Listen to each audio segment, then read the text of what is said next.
Olá, meu irmão, olá, minha irmã, a paz do Senhor. Nós estamos aqui hoje com essa equipe de professores. Olha aqui, somos hoje em 8 pessoas, professores que ministraram nesse semestre o tema Uns aos Outros. Nós garimpamos, estudamos 16 mandamentos de mutualidade. Como servir o próximo, como trazer crescimento espiritual para o próximo. E nós estamos aqui nesse período, nesse momento, para poder trazer algum resumo de tudo aquilo que nós aprendemos. Queria que nós começássemos orando. Vou pedir para o Júlio orar para a gente, para que nós pudéssemos começar esse período de bate-papo. E que Deus nos abençoe aqui neste lugar. Tá joia, vamos orar. Deus, obrigado por esse momento, que é um momento especial para comemorarmos essa trajetória que tivemos baseado na Tua Palavra, de aprendermos um pouco mais de Ti, de conhecer um pouco mais da Tua vontade, a vontade que nos transforma e nos leva a viver uma experiência do quão é bom e de fato agradável viver no Senhor. Então, obrigado, Pai. Que o Senhor abençoe a cada um que vai estar assistindo, ouvindo, no seu tempo, no seu momento. Nos use todos nós aqui, porque também queremos aprender contigo. No nome de Jesus. Amém. Amém. Amém. Lembrando, irmãos, que todas as aulas estão gravadas aqui no canal do YouTube da nossa igreja, da ICEPG. Se você quiser ver, cada uma delas está lá com todo carinho. Felipe, gostaria que você ponderasse as suas aulas que você ministrou nesse período. Sim, positivo. Eu falei sobre levar as cargas uns dos outros. E o texto, um texto muito conhecido, Gálatas 6, eu vou deixar aqui para os irmãos, Gálatas 6, verso 1 diz assim: irmãos, se alguém for surpreendido em alguma falta, vós que sois espirituais, corrigiu com espírito de brandura, e guarda-te para que não sejais tentados também. Levai as cargas uns dos outros, e assim cumprireis a lei de Cristo. Porque se alguém julga ser alguma coisa, não sendo nada, a si mesmo se engana. Mas prove cada um o seu labor, e então terá motivo de gloriar-se unicamente em si, e não em outro. E ele finaliza com o verso 5. Porque cada um levará o seu próprio fardo. Então, irmãos, o que me chamou bastante atenção foi essa diferença que ele faz das cargas e dos fardos. Ou seja, a carga na Bíblia é algo muito pesado, aonde você precisa dividir com uma pessoa, né? É fato que nessa nossa caminhada, seja ela dentro da igreja, seja a nossa caminhada aqui fora da igreja, nos nossos afazeres diários, a gente vai acumulando algumas cargas que precisam ser compartilhadas, precisam ser divididas com alguém, tá? Porque ela é pesada demais para ser levada por nós. O que poderia ser uma carga hoje? Poderia ser uma situação financeira, uma ajuda financeira, sim. Estou dividindo com alguém que vai carregar comigo, vai me abençoar financeiramente, vai me encaminhar, vai me sugerir uma proposta de emprego, ou vai abrir uma porta. Seria uma carga emocional, aonde eu posso dividir com alguém, essa pessoa vai orar por mim e vai me acompanhar durante essa luta minha emocional. Seria uma carga espiritual também, né? A igreja indo até a minha casa, orando pela minha vida, pela minha família, e outras cargas que no decorrer da nossa história a gente vai carregando, mas entendemos biblicamente que podemos dividir e repartir uns com os outros. Ou seja, carregar cargas pesadas demais sozinhos, a gente acaba tendo um problema e se torna muito pesado mesmo para a gente continuar caminhando com Deus, né? Então a carga ela é pesada demais. Já o fardo aqui significava aquelas mochilas que os homens carregavam quando iam à guerra. Ou seja, o fardo é algo que a pessoa vai ter que carregar. Não adianta, ela pode até dividir, mas existem algumas responsabilidades que são nossas. Ou seja, a pessoa ela pode receber sim uma orientação, ela pode receber sim uma oração, ela pode receber sim uma visita, mas quem vai ter que decidir é ela mesma. Seja através de um conselho de um irmão, seja através de um conselho da palavra do Senhor, mas é ela que vai ter que dar o seu passo, ela que vai ter que ser autorresponsável para administrar esse fardo que ela tem carregado, que é dela, porque diz o texto, né? Cada um levará o seu próprio fardo. E interessante, Dani, que O que me chamou a atenção também é que como é necessário, como é preciso, né? Nós caminharmos como igreja juntos. Porque é difícil carregar uma carga sozinho. Né? Ou seja, o evangelho de fórum individual ou o evangelho de fórum íntimo, a gente vai perceber nas outras aulas também, ele é incompatível com a caminhada com Deus, com a palavra, com a igreja. É incompatível viver uma fé cristã de fórum íntimo, individual. Então vocês vão perceber que em cada aula dessa, essa necessidade de ter alguém perto da gente, ela vai se tornar latente. Isso vai ficar muito claro aqui hoje, né? Então foi exatamente isso, Dani, que me chamou muito a atenção.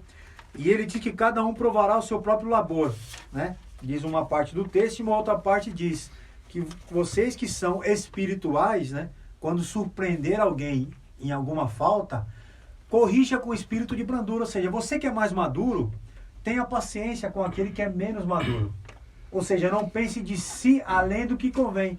Porque se a falta dele hoje é essa, ou se a carga que ele está carregando hoje é essa e vai precisar da sua ajuda, é fato que uma hora ou outra você vai precisar da ajuda de alguém. Ou seja, você que é espiritual, toma cuidado. Não pense de si além do que convém. Porque é fato que um dia você vai precisar ser ajudado. Ou seja, olhar para o outro, sim, se colocando à disposição para ajudar. Mas entender que um dia você também precisará ser ajudado ou ter a sua carga carregada por alguém também. Amém, queridos? Obrigado aí pela oportunidade. É interessante o que você falou, porque complementa uma aula que eu dei. E eu já vou falar sobre essa aula, que é o mandamento de saudação mútua. Sim. Você falou que o desenvolvimento da fé, ela não tem como ser feito de foro íntimo. Então a saudação mútua, quando Paulo fala lá, cumprimentar o irmão com o ósculo santo, na cultura lá, o beijo, ninguém se beija sozinho, ninguém se cumprimenta sozinho. Então a ideia da saudação é que a saudação é feita a alguém.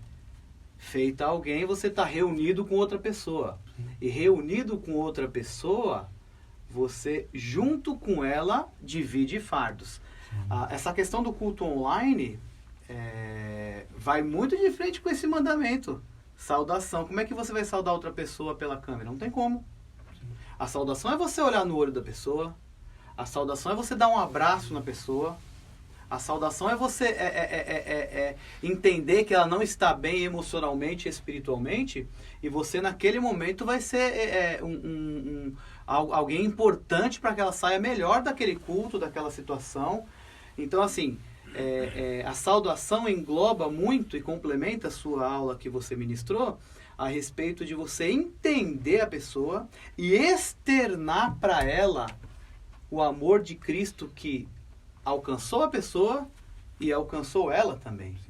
Então, acho que uma lição que eu aprendi muito é a gente tem que ser ponderado nas críticas, saber criticar e esbanjar nos elogios. Algo que às vezes o ser humano ele é muito focado nas críticas, né? A gente critica, e para elogiar a gente é bem econômico. Mas a palavra exorta que a gente deve saudar o irmão, entender a necessidade dele, elogiá-lo. Irmãos, tem gente que não tem ninguém, não tem família, e quando vem na igreja espera um abraço, espera um beijo. É essa saudação que o texto aqui fala, que nós aprendemos. Né? Então, muito legal, vem complementar. Acho que amai, né? Amai. Isso, amar uns aos outros. Acredito que está tudo muito interligado. Nada que foi falado em nenhuma das lições pode ser praticado sozinho. Sim.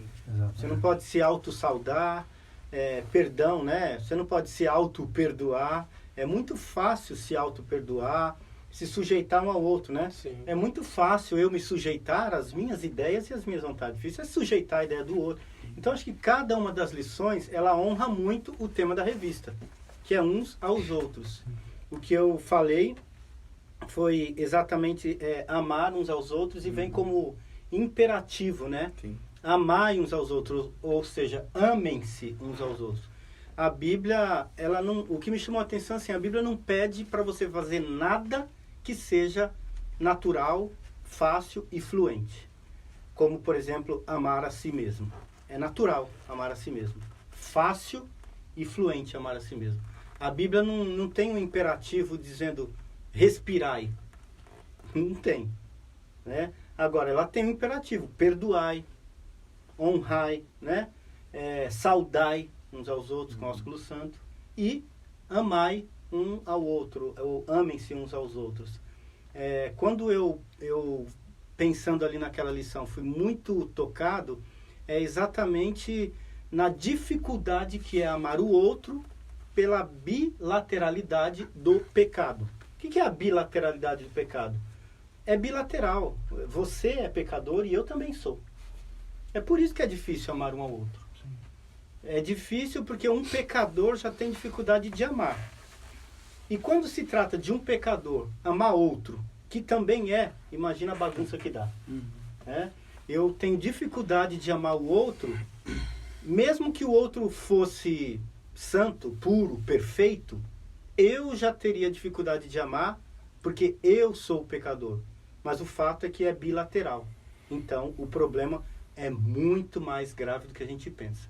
É por isso que precisa desse imperativo. Ame o outro. Amai um ao outro. E um dos textos que eu acho que poderia fechar é bastante conhecido, que é Romanos 5:8.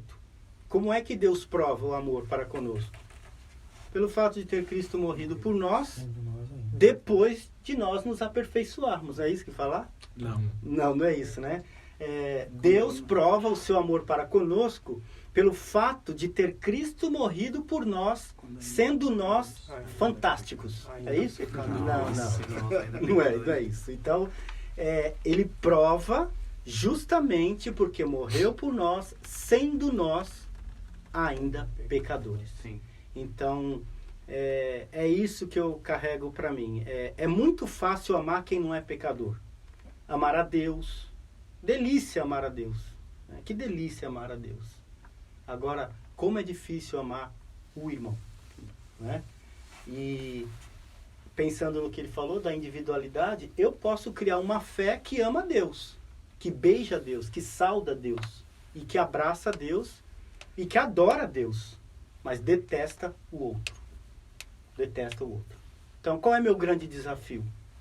E aquele que diz que ama a Deus e odeia o seu irmão é mentiroso. Ou seja, invalida toda a declaração de amor que eu faço para Deus quando eu não consigo amar você. Praticar, verdade. E aí, diante de toda essa dificuldade que você expôs, está o sujeitai-vos. É isso que eu ia perguntar, né? Lembro que na aula que fizemos, o pastor até comparou. Se você se colocar como um tapete. Sim.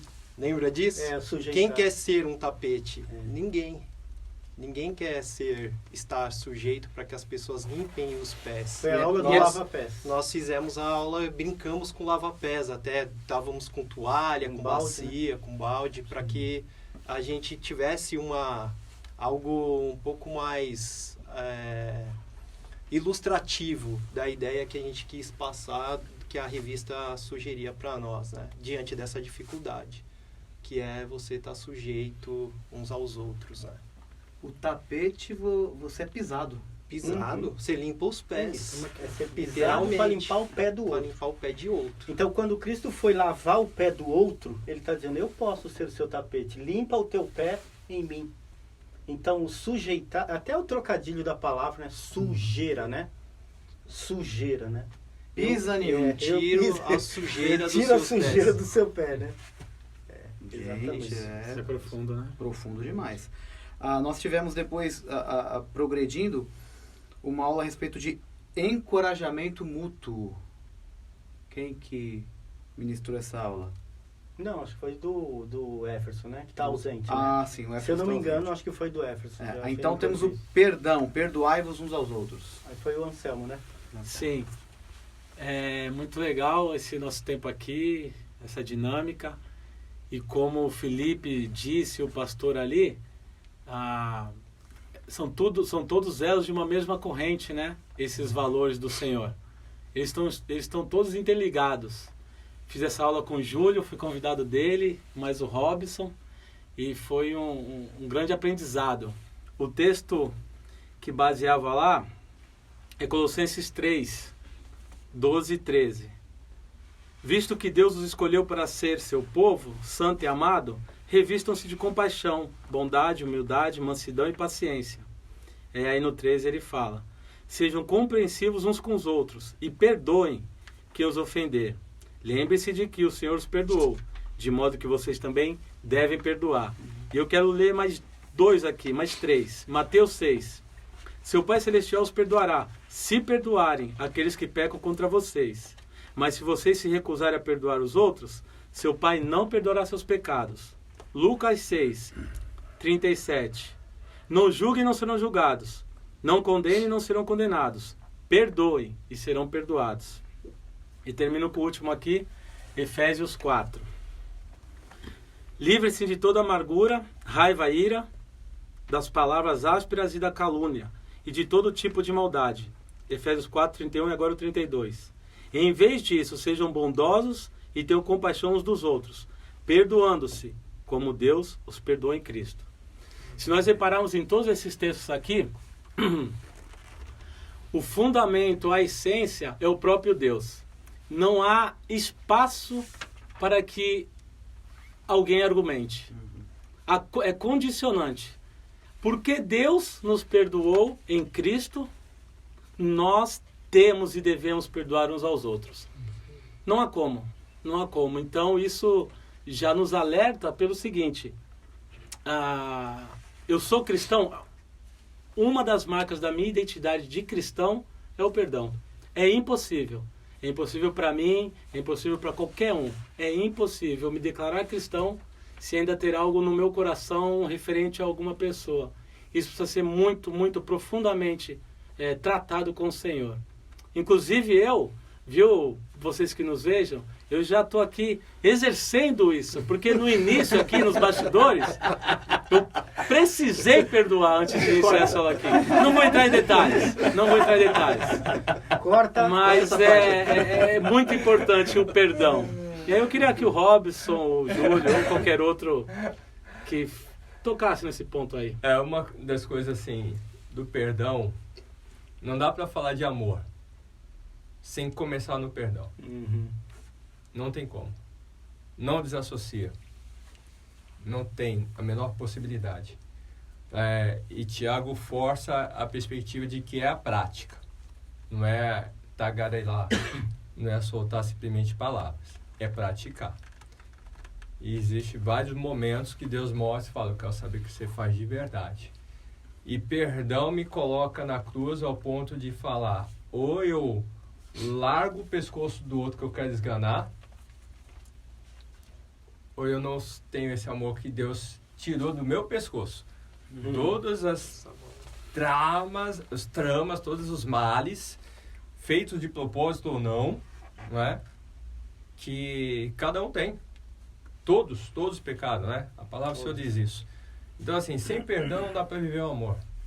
É mais do que uma ordem, é você de fato viver o que Jesus falou. Vim para que tenham vida e a tenham abundância. Não existe abundância sem perdão. Isso é desafiador, não é? Não é algo que... Por exemplo, para mim não é fácil. Para mim não é algo fácil de lidar, de liberar perdão. Mas não é questão de ser fácil. Com Cristo não é uma vida para ser fácil, é para ser transformado. E essa transformação é uma escolha. Por isso, cada dia é de fato escolher viver o amor de Cristo. Então, é cada dia escolher o liberar perdão, o receber perdão. Né? Porque os dois lados. Então, assim, perdoar é de fato viver. Você aceitar ser perdoado. Ser perdoado, receber esse amor do outro, chamado perdão. E soltar perdão para aquele que precisa do seu amor. Essa mutualidade é fantástica. Aí sim há a condição da gente continuar juntos. Aí sim há a condição da gente experimentar essa abundância. É fantástico. E se me permite, Júlio, só um pouquinho, eu penso o seguinte, né? Quase todas as outras lições, Deus deseja também que seja praticado entre nós e com Ele. Então, amar. Quem que eu tenho que amar? Vocês e a Ele também. Sujeitar. Quem que eu tenho que me sujeitar? A Deus e aos meus irmãos também. Não é? Saudar. Quem que eu tenho que saudar? Eu tenho que saudar os meus irmãos e tenho que saudar a Deus também. Saudar seria literalmente cumprimentar a Deus, falar com Deus, né? Mas essa do perdão é fantástico, porque é o que Deus quer que a gente pratique aqui, uns aos outros. Porque Deus não tem do que ser perdoado. Tem que ser perdoado. Não é algo que ele quer para ele e para nós, para ele e para nós, entre ele e nós, e entre nós e nós. Tudo é. Mas perdão é algo assim, entre aspas, né? Esquece Deus um pouquinho e olha para isso aqui agora. Não adianta ter um bom relacionamento lá com ele. Nem existe, né? Nem existe. É totalmente horizontal. É, porque senão, literalmente, não existe. Por isso, assim, o seu começo, não dá para começar a falar de amor um ao outro se não tocar primeiro no perdão. Deus não precisa do meu perdão porque ele não erra. Ele não erra. Nós erramos. Só para dar mais um adendo aqui, Dani.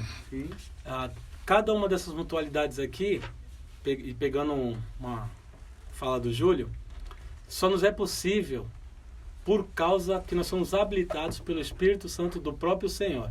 Senão não dava, né? Porque é algo divino. E o ser humano só consegue viver a divindade se ela vive e existe dentro dele. Então, a partir dele, isso nos é possível. Deixa eu pegar só esse gancho aqui. O que deu para perceber é que todas as lições, elas estão interligadas entre si. Sim. Né? E aí, como o Júlio falou, que para você perdoar, você precisa amar. É ligado no Espírito Santo. Então, eu dei a lição sobre benignidade. E o texto que eu peguei foi lá em Gálatas, capítulo 5, que fala exatamente dos frutos do Espírito, né? E para você ser benigno com alguém, aliás, para você ter uma vida cristã de fato, você precisa ter uma operação direta do Espírito Santo. Porque para você perdoar, você tem que ter o Espírito Santo. Para você amar, você tem que ter o Espírito Santo. Para você ser benigno, você tem que ter o Espírito Santo. Porque na Bíblia fala, em Lucas, até próprio Jesus Cristo fala, nessa de benignidade, nessa lição de benignidade, que você precisa amar o seu inimigo. Como você faz isso? Só através do Espírito Santo. Né? Então, e nessa lição foi muito interessante que ela me trouxe assim, a interpretação de nós precisamos ter Cristo como exemplo, seguir o exemplo de Cristo para ser benigno e a nossa matriz de benignidade é Deus. Porque mesmo nós que não merecemos nada, só o inferno, Deus ele foi tão benigno, tão misericordioso que ele nos tirou do inferno e nos colocou numa rocha firme que é Cristo Jesus. Isso é benignidade. E eu pego só o que o pastor disse sobre Romanos 5:8. Não tem merecimento para nenhuma desses dons, desses atributos aqui, dessas mutualidades, desses mandamentos, dessas ordenanças do Senhor. Não podemos cair no erro do ele merece. Não somos nós quem julgamos isso. Já foi julgado e decretado pelo próprio Senhor. É uma ordem, é um mandamento. Eu decidi. Porque na realidade ninguém merece. O ponto é esse, né? Não nos merecemos nada. Ele veio porque ele quis, a favor de todos nós. Não é porque a gente merecia. Todos nós necessitávamos. E cada um desses mandamentos é porque é uma necessidade nossa, individual e coletiva. Sim. Essa uma vida abundante. Sim. E é engraçado, né, Júlio, que você falou agora, é uma ordem ativa. Porque perceba, para receber isso, todos querem, né? Tá entendendo? Sim. O egoísmo do ser humano. Todos querem receber amor, todos querem receber perdão, todos querem, todos querem, né? Todos querem que pise no tapete, mas ser o tapete, mas agora ser o ativo da situação do mandamento, perdoar, se sujeitar, amar, independente da situação. Então é algo que a gente deve realmente refletir, pensar e deixar a nossa carne de lado e deixar o Espírito agir. Adson, o que você fala para nós? Eu ministrei a aula Sede servos uns dos outros, né? Como praticar tudo isso? Né? Amar, servir, perdoar, como viver tudo isso na prática. Eu acredito que não há possibilidade de viver tudo isso se nós não formos discípulos. Eu acho que essa é a palavra que falou muito comigo dentro dessa lição, porque o discípulo é o aluno, né? O discípulo é aquele que é o aprendiz, é aquele que quer andar junto com o seu mestre para seguir os seus ensinamentos e fazer aquilo na prática, né? E quando essa aula aqui foi ministrada, eu lembro que, eu até marquei aqui o alvo da lição. O alvo da lição é mostrar que a verdadeira grandeza consiste em seguir o exemplo de Cristo, sendo servos uns dos outros. E o que mais me chama a atenção nessa passagem, que é João capítulo 13, que é o texto base dessa lição, é que Jesus, diante da ceia, ele levanta, tem lá o ato de colocar toalha, bacia, água, lavar os pés dos discípulos. E o que me chamou a atenção, que falou muito comigo, é que Jesus já sabia que ele seria traído. Jesus sabia que ele seria negado. E Jesus sabia que ele seria abandonado. Aí eu pego o que o pastor falou aqui, né? Difícil é servir o irmão. E quando você tem que servir o irmão que te trai? E quando você tem que servir o irmão que te abandona, né? E Jesus é o nosso maior exemplo. Ele que nós temos que ter como referência. E existem 3 tipos de pessoas. Existem aquelas pessoas que pagam o mal com o mal, né? Ah, não, eu vou pagar o mal com o mal. Me abandonou, não quero perto de mim. Pagar o mal com o mal, vou abandonar também. Existem aquelas pessoas que tá aí, perdoa, mas não quer andar perto. Você lá e cá. Existe aquela pessoa que mesmo diante disso tudo, vai lá e serve o irmão. Vai lá e constrange o irmão, assim como Jesus fez. Jesus constrangeu os discípulos, a ponto de Pedro olhar para Jesus e falar assim, você não pode fazer isso. Tem que ser o contrário, tem que ser eu que tenho que lavar os seus pés. Mas Jesus falou assim, Pedro, agora você não está entendendo. Mas lá na frente você vai entender. E Pedro toma um susto, não, então tá bom, já que eu não vou ter parte com o Senhor, então lavo meus pés, minha mão, minha cabeça, pulo na bacia. Porque Pedro entende ali o que Jesus queria passar para ele. Né?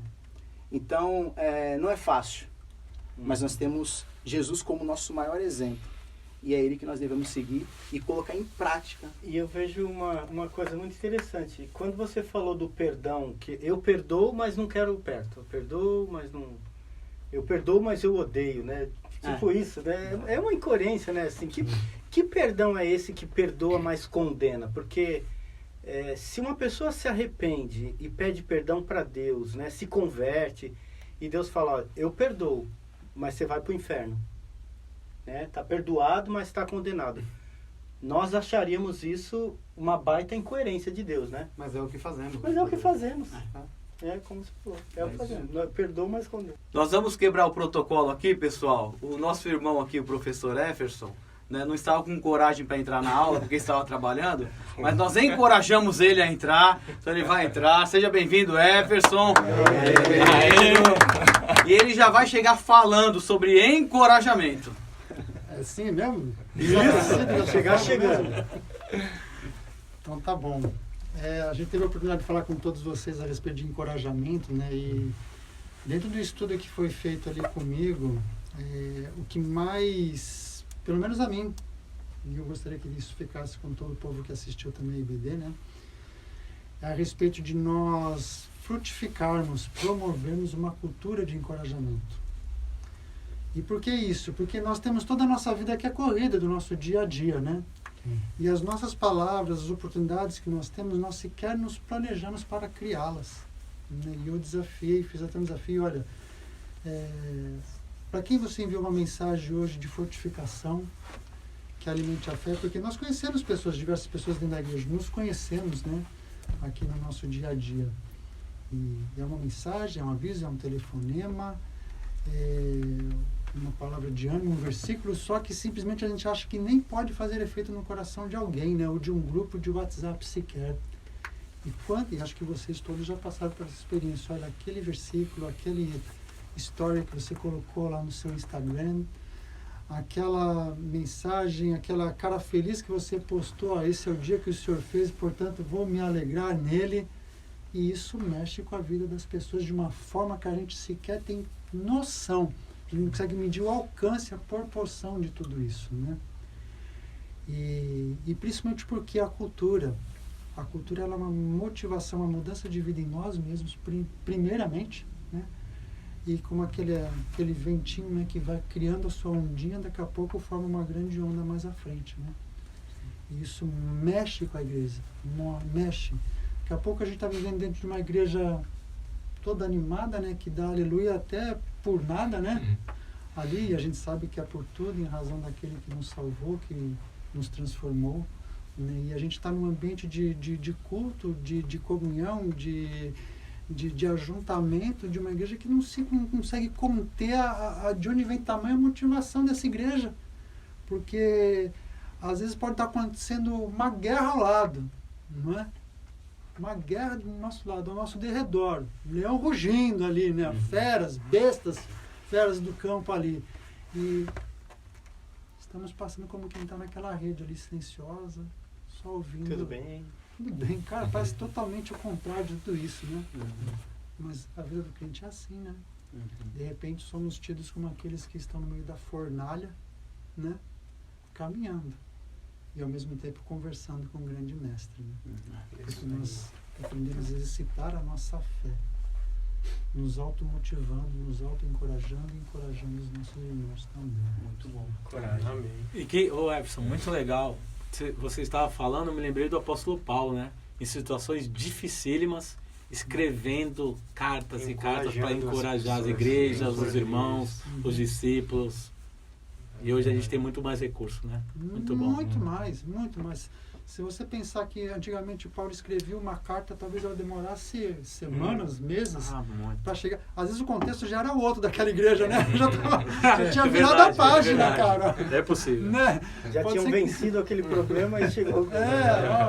Entendeu? Ó, aquela picuinha que está entre os irmãos, de repente já passou, já perdoou, ou já se mataram, não sei. Mas ficou o registro Mas do que ficou fazer. registrado isso. E hoje tudo para nós tem uma chance de ser muito, muito mais rápido, né? Verdade. Então o encorajamento, né, como falou aí, não tem pouco a ver com como a pessoa está para encorajar, mas sim da visão que ela tem de Deus a respeito de Muito bom. A gente Muito não bom. precisa esperar que a outra pessoa necessite. Gente, não precisamos. A palavra de Deus ela não volta vazia. Aquilo que você lançou, ela vai atingir. E tem aquela que é a medida. Você sabe que a pessoa está passando por uma situação e você vai lá e tenta trazer, levantar a fé dela novamente. E quando a gente está pensando em amor e misericórdia, é aí que vem a diferença. Porque se a gente espera a pessoa chegar numa situação lastimável para demonstrar amor, já é misericórdia, né? Porque é literalmente, esperou chegar na miséria, já não é mais amor. O amor é enquanto realmente está tudo bem e ainda assim eu te mando uma mensagem. Está tudo bem.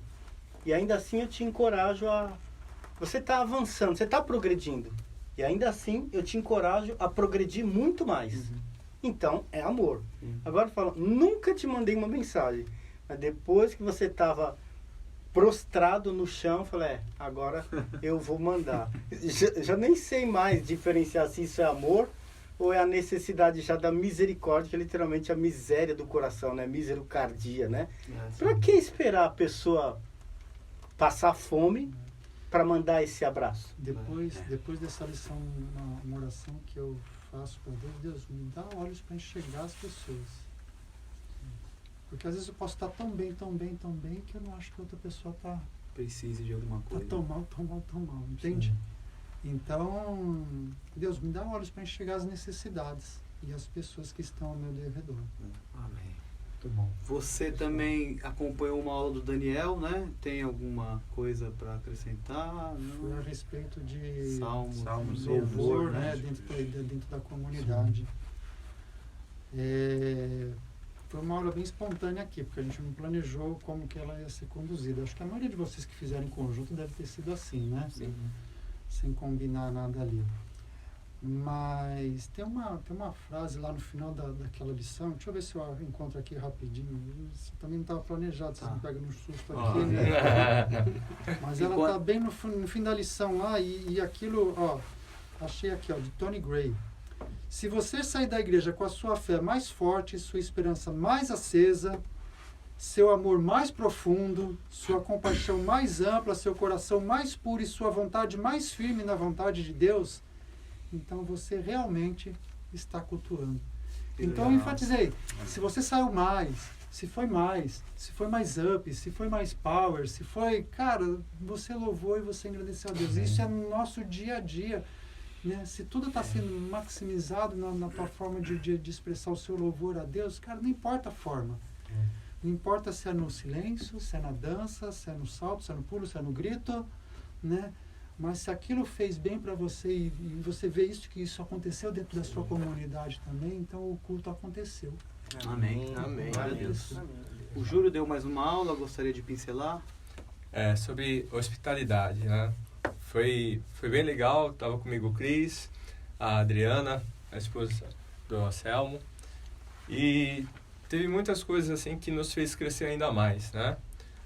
E onde um dos pontos que posso destacar, hospitalidade não é coisa para mulher, é coisa para todo ser humano, né?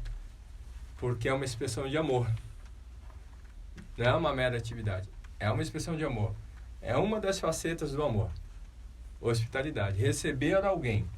E uma das coisas que marcou bem legal, até a Adri falou de um caso de um senhor que chegou no outro país e alguém precisava ser acolhido, ser encorajado.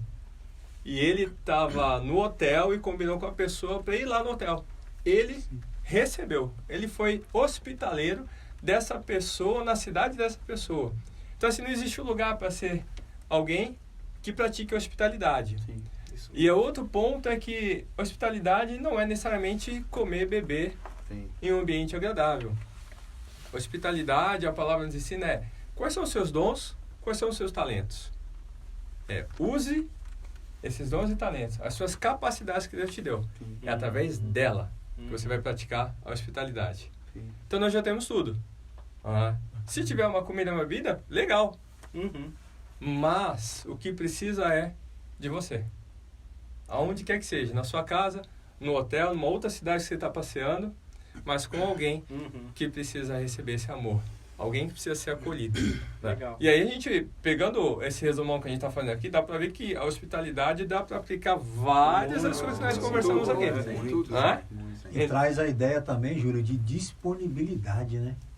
Rasgar minha agenda e criar, não é achar, criar um espaço, né? Porque normalmente a gente dá desculpa, tô sem tempo, tá muito corrido, agora não dá, depois a gente conversa e perde essa oportunidade, né? De praticar a hospitalidade porque não se disponibilizou. Priorizou pessoas. Não priorizou pessoas, né? Não entendeu o que é amar, o que é servir, o que é dividir uma carga com a outra pessoa. E de repente é naquele dia que a pessoa precisa. Vamos marcar para segunda que vem. Não, era para hoje. E olha só, você legal. Perdeu a oportunidade, era hoje, você perdeu, Qual deixou é passar, né? o grande ministério, né? Às vezes no âmbito de igreja, a gente fica caçando o ministério, ou seja, estrutura de igreja, espaço de igreja. O grande ministério é você viver quem você é. Exatamente. É exercer seus dons e talentos. Deus quer você, não quer o lugar que você está. Eu preciso então de um espaço na comunidade para eu exercer. Não, é em qualquer lugar, em todo tempo. Seja hospitaleiro em todo o tempo, sem murmuração, que é o que Pedro fala. Porque a igreja é chamados para fora, né? Sim. É isso aí. Para fora. E a gente Fantástico. tem esse chamado. Muito bom. Eu tava pensando no hospital, né? Hospitalidade no hospital. É cuidar, né? Cuidar e servir quem tá ali. Tá atrelado, né? Então Mas- é cuidado e serviço. Mas, de novo, né, em todos os momentos, né, quando a pessoa está bem ou está mal. Assim, Seja quando está mal, doente, hospitalizado, ou quando está bem de férias, hospedado. hospedado. Né? Muito legal. Então, é hospital e hotel, né? Legal. Você está bem, está de férias? Vem ficar comigo, hospedado.